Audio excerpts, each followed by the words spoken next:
महाराष्ट्र में इस समय एक बड़ा राजनीतिक विवाद चल रहा है और इसके केंद्र में है रूपाली चकनकर और कथित धर्मगुरु अशोक खैरात। अशोक खैरात पर कई महिलाओं ने रेप और ब्लैकमेलिंग जैसे गंभीर आरोप लगाए। उसकी गिरफ्तारी के बाद मामला और भी ज्यादा बढ़ गया और पुलिस लगातार जांच कर रही है।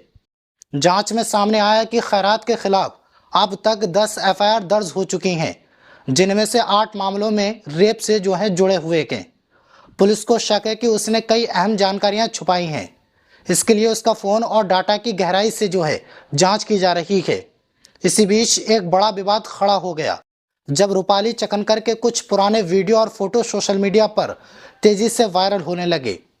बीच में यह भी सामने आया कि उसके कुछ और वीडियो भी वायरल हो रहे हैं, जिसमें वह अलग अलग महिलाओं के साथ अश्लील हरकतें करता नजर आ रहा है और लोग रूपाली और ढोंगी बाबा को जमकर ट्रोल भी कर रहे हैं।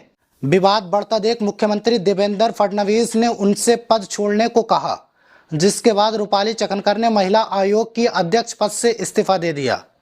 रूपाली चकनकर का कहना है कि ये वीडियो 6 साल पुराने हैं और उनका परिवार अशोक खैरात को गुरु मानता था।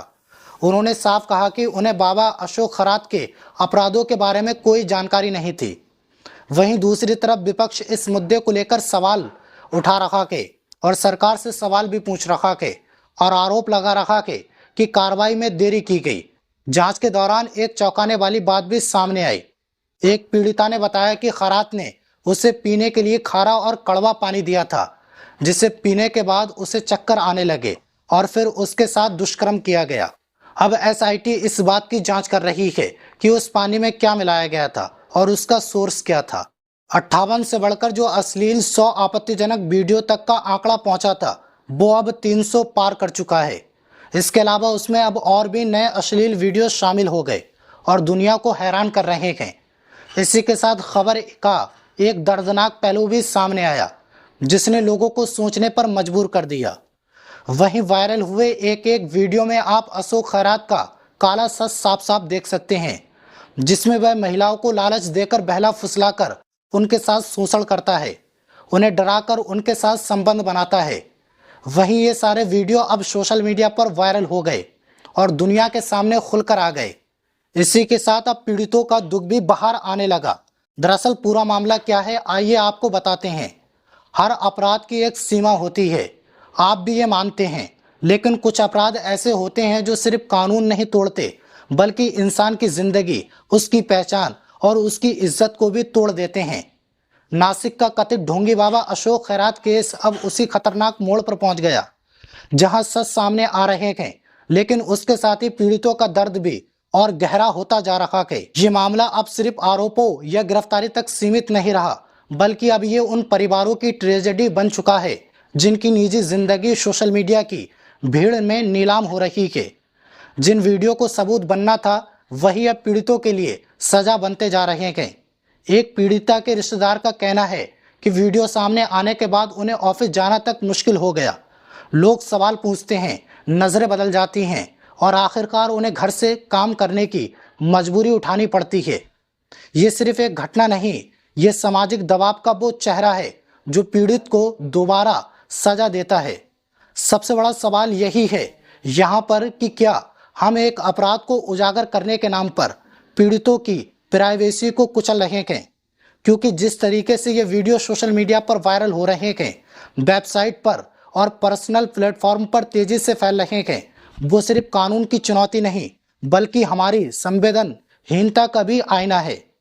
जहां आज एजेंसियों ने अब तक 170 से ज्यादा वेबसाइट से आपत्तिजनक वीडियो हटा दिए हैं, लेकिन व्हाट्सएप और टेलीग्राम जैसे प्लेटफॉर्म पर इन्हें रोकना आज भी मुश्किल बना हुआ है। यानी लड़ाई सिर्फ अपराधी से नहीं, बल्कि उस डिजिटल भीड़ से भी है जो फॉरवर्ड बटन दबाने से पहले सोचती नहीं। इस पूरे केस की जांच अब और गहराई में पहुंच गई है। एसआईटी न सिर्फ अशोक खैरात के अपराधों की परतें खोल रही है, बल्कि उसके पूरे नेटवर्क, उसकी संपत्तियां, उसके पैसों और उसके विदेशी कनेक्शन तक की जांच कर रही है। बता दें आपको कि 300 से ज्यादा वीडियो अब तक वायरल किए जा चुके हैं। सोच रहे हैं आपके 300 ऑक्स प्रॉपर्टी जैसे ठिकानों की भूमिका सामने आ रही है। और शक ये भी है कि महिलाओं को जो पानी पिलाया जाता था, उसमें नशीले पदार्थ मिलाए जाते थे। वहीं अशोक खैरात को रविवार को जिला सत्र न्यायालय के सामने पेश किया गया। दोनों पक्षों की दलीलें सुनने के बाद कोर्ट ने खैरात की पुलिस हिरासत और बढ़ा दी। सुनवाई के दौरान सरकारी वकील और पुलिस ने जोरदार तरीके से अपना पक्ष रखा। अभियोजन पक्ष ने कोर्ट के सामने दलील दी कि आरोपी अशोक खैरात जांच में सहयोग नहीं कर रहा है और उसके पास काफी ज्यादा संपत्ति है। उन्होंने आगे ये भी कहा कि जब्त किए गए मोबाइल फोन और मौजूद डाटा तकनीकी विश्लेषण अभी बाकी है और साथ ही इस अपराध में खैरात के असली साथियों की पहचान भी अभी होनी बाकी है। यानी ये सिर्फ एक व्यक्ति का अपराध नहीं बल्कि एक खराब मरे हुए सिस्टम की कहानी है। लेकिन इस पूरी कहानी का सबसे दर्दनाक पहलू वही है कि पीड़ितों का संघर्ष अब और बढ़ रहा है। कई महिलाएं अब हिम्मत जुटाकर सामने आ रही हैं, शिकायतें दर्ज करा रही हैं, लेकिन हर कदम उन्हें समाज की नजरों, सवालों और तानों से लड़ना पड़ रहा है। गवाह सामने आने से डर रहे हैं क्योंकि उन्हें पता है कि इस लड़ाई में सच बोलना आसान नहीं और उसकी कीमत बहुत ज्यादा बड़ी होती है। सरकार और प्रशासन की शक्ति भी अब दिखने लग गई है। देवेंद्र फडणवीस के निर्देश के बाद मीडिया प्लेटफॉर्म पर कार्रवाई तेज हो गई। नोटिस जारी किए जा रहे हैं, कंटेंट को, वीडियो को हटाया जा रहा है। लेकिन सवाल यह है कि क्या सिर्फ वीडियो कंटेंट से समस्या खत्म हो जाएगी या फिर हमें अपनी सोच भी बदलनी होगी? क्योंकि असली लड़ाई सिर्फ ढोंगी बाबा के खिलाफ नहीं है, असली लड़ाई उस मेंटेलिटी के खिलाफ है जो ऐसे लोगों को ताकत देती है और फिर उसी समाज में पीड़ितों को शर्मिंदगी झेलने पर मजबूर कर देती है।